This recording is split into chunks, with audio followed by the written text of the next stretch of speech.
Egunon, bideo hau batxilergoa egiten ari zaretenei zuzenduta dago. Funtzioen ezaugarriak banan-banan aztertu eta gero, modu insolatuan aztertu eta gero, helburua da hartu funtzio bat eta azterketa osoa egitea. Orduan, azterketa oso egiteko hainbat urrats eman behar dira. Nik eman behar diren urratsak 5 multzotan eta orden honetan antolatu ditut. Hemen ezkerraldean 3 funtzio dituzu eta ez oso sinpleak, lehenengo biak aztertuko ditugu eta hirugarrena geratzen da zu aritzeko. Lehenengo funtzioarekin arituko gara. Funtzio honen grafika irudikatu ondoren, hasierako ezaugarri hauek aztertuko ditugu. Definizio eremua, jarraitasuna, deribagarritasuna, simetriak eta periodikotasuna. Hainbat azterketa egiteko GeoGebra programak komando batzu ditu. Komando guzti horiek beti nola adierazi jakin behar dugu.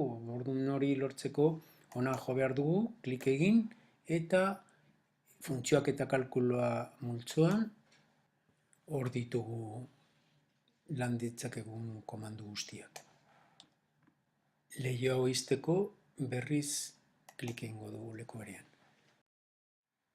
Atalez atal hasiko ginateke definizio eremua aztertzen. Lehen definizio eremua aztertzeko ikusiko genuke funtzioaren espresioa zein den, hemen daukagu, hemen ere badaukagu. Noiz dago definituta?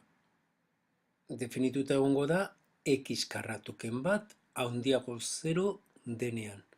0 baldin bada erro ere kalkula daiteke, baina zerbait zati 0 ezingo da inoiz ere ez egin. Orduan, x karratu ken bat handiago 0 noiz den ebatzi behar dugu. Inokuazio bat da eta enter sakatuta ebatzita geratzen da. Hemen ikusten dugun moduan minus infinitutik minus bat arte definituta dago. Eta batetik aurrera ere definituta egongo da. Batenean badago definituta, adierazpen analitikoa bat jarrita, x-en lekuan bat jarrita, ezin da zatiketa egin, orduan ez dago definituta. Eta minus bat denean ere ez dago definituta. Sartu eremuan idatz dezakegu funtzioaren balioa minus bat denean zein den enter sakatuta, ikusten dugu azpimarratuta geratu zaiguna, ikusten dugu infinito erantzuten digula, orduan funtzioak ez dauka irudirik. Minus bat baliorako egin dugu, bat baliorako berdin egingo genuke. F bat, enter, infinito dela esaten dugu orduan ez dago definituta. Definizio eremua berez, minus infinitotik minus bat arte, minus bat kanpoan geratzen da, eta batetik aurrera bat zenbakiare kanpoan geratuko da. Izkuta dezagu egindakoa. Jarraitasuna. Zuzenean ikusten dugunaren arabera, jarraitua da definituta dagoen eremuan. Deribagarritasunaren aldetik ere, esan dezagu deribagarria dela definituta dagoen eremuan, hau da minus infinitotik minus bat arte eta batetik aurrera. Minus bat eta bat puntuetan ez zen existitzen, beraz ez da jarraitua eta noski ez da deribagarria. Deribatuaren balioa une bakoitzean jakin nahi badugu, deribatu funtzioa irudikatuko dugu. Sartu eremuan, f lehen, x idatziko dugu, enter sakatu eta hauxe da deribatuaren balioa. Balio negatiboetarako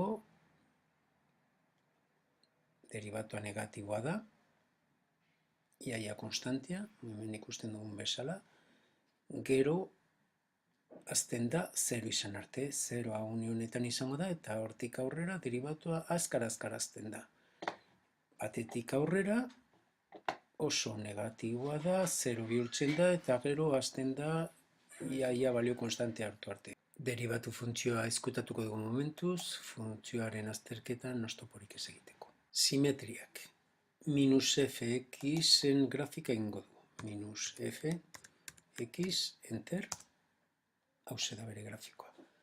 Ez da fxen berdina. Eta f minus x. F minus x, bere grafikoa.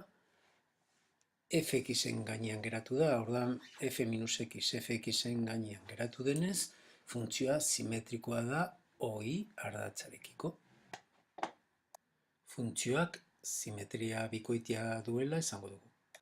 Eta periodikotasuna, funtzio hau ez da periodikoa. Periodikoa diren funtzioak, funtzio trigonometrikoak dira gehien bat.